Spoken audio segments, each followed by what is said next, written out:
পরিবারের সবাইকে নিয়ে ভালো থাকতে গেলে একটু আধটু কম্প্রোমাইজ, স্যাক্রিফাইস এগুলো করতেই হয়।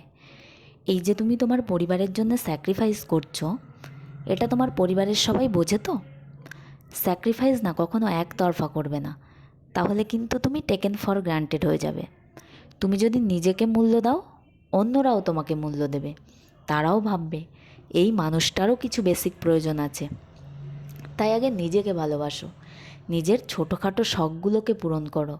সময় বের করে বই পড়ো, গান শোনো, ঘুরতে বেরিয়ে পড়ো। মন খারাপ থাকলে আয়নার সামনে দাঁড়িয়ে মনের মতো করে সেজে নাও। হাজারটা অভাবের মধ্যে দিয়েও ভালো পোশাক পরো। সময়ের সঙ্গে সঙ্গে তোমারও তো বয়স বাড়ছে, কমছে শুধু জীবনের রঙিন দিনগুলো। চলো, একটাই তো জীবন, ভালোবেসে কাটাই। আর কাজের ফাঁকে যদি 15 মিনিট সময় বের করতে পারো, রেমেডিটা অবশ্যই ট্রাই করো। Thank you.